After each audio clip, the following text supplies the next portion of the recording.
Divorcee মেয়ে মানেই দুর্বল নয়, সে আগুনে পোড়া এক টুকরো লোহা, যাকে ঘষে তোলা হয়েছে সাহসে আর বাস্তবতায়। ডিভোর্স হওয়া মানে কিন্তু এটা নয় যে সেই মেয়েটা ব্যর্থ, বরং সে যথেষ্ট সাহসী ছিল, নিজেকে ভুল একটা সম্পর্ক থেকে বের করে আনতে পেরেছে। মেয়েটা বুঝতে পেরেছে সমাজের মুখ দেখে নয়, নিজের আত্মমর্যাদা দেখে বাঁচতে হয়। অনেক সময় একা একা বেঁচে থাকার যুদ্ধ করা, একটা নতুন জীবন গড়ার চেষ্টা করা অনেকটা সম্মানের হয়ে দাঁড়ায়। ওই সমস্ত মেয়েদের, ডিভোর্সি মেয়েদেরকে ছোট করে দেখার আগে নিজেকে একবার আয়নায় গিয়ে দেখুন আপনার ভিতরে ঠিক কতটা সাহস আছে। ডিভোর্সি মেয়ে সমাজের চোখে প্রশ্নবিদ্ধ, কিন্তু সে নিজের চোখে এক বিজয়িনী। একজন মেয়ে যখন ডিভোর্স করে চলে আসে, সে সমাজের মুখে অনেক প্রশ্নের সম্মুখীন হয়।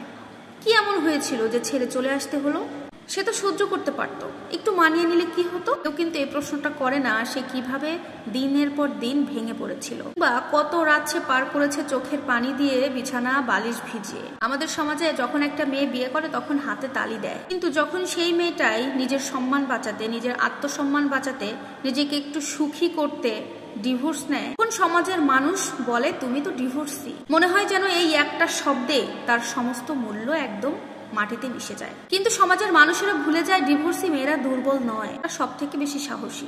তারা সেই জায়গা থেকে উঠে আসে যারা মুখ বুজে মরে যায়। সে জানে সমাজের কটু কথা কিভাবে গায়ে না মেখে উঠে দাঁড়াতে হয়, জানে ভালোবাসা মানে কারোর পায়ের নিচে নিজেকে একেবারে সঁপে দেওয়া নয়। একটা মেয়ে বিয়ে করে কখনোই বিয়েটা ভাঙার উদ্দেশ্য নিয়ে নয়, কারণ মেয়েরা জানে কলঙ্কের দাগ মেয়েদেরই লাগে। সারাটা জীবন কলঙ্কের এই বোঝাটা তাদেরকেই বইতে হবে। চোখের ওপরে পানি থাকলেও বুকের ভেতরে দাউ দাউ আগুন জ্বলতে থাকে। তাই ডিভোর্সি একটা মেয়েকে ছোট চোখে দেখার আগে একটাবার ভাবো, কি পারতে এমন সাহস দেখাতে, কি নিজের সন্তান, সমাজ, পরিবার কিছুর বিরুদ্ধে গিয়ে সত্যের পাশে দাঁড়াতে। ডিভোর্সি মেয়ে ব্যর্থ নয়, তারা একটা সত্যিকারের যোদ্ধা। একজন নারী, সে বুঝে গেছে ভুল জায়গায় থেকে জীবনটাকে নষ্ট করার চেয়ে একা হলেও নিজের জায়গায় দাঁড়ানোটা অনেক বেশি গুরুত্বপূর্ণ। আজকে হয়তো বা সে একা, কিন্তু পরাজিত নয়। ডিভোর্সি মেয়েকে দেখে হিংসা বা কুচুমুচু না করে তাকে একটু শ্রদ্ধা করার চেষ্টা করো। আসলে আমাদের সমাজে দুই পক্ষের মানুষ থাকে, একটা ভালো একটা খারাপ।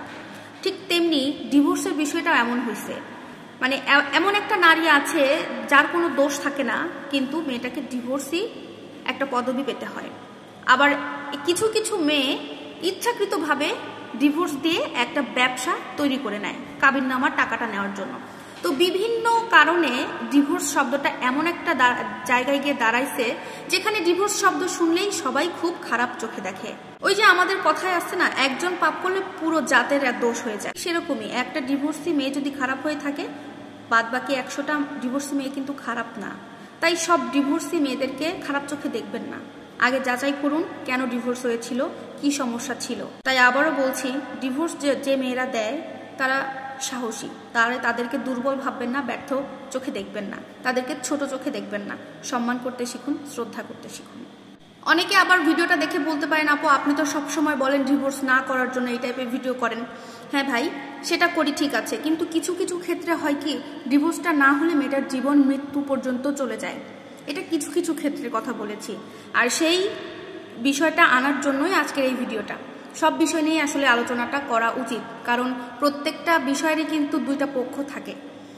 তো সেই অনুযায়ী ভিডিওটা করা। কথাগুলো কেমন লাগলো অবশ্যই কমেন্টে জানাবেন। আল্লাহ হাফেজ।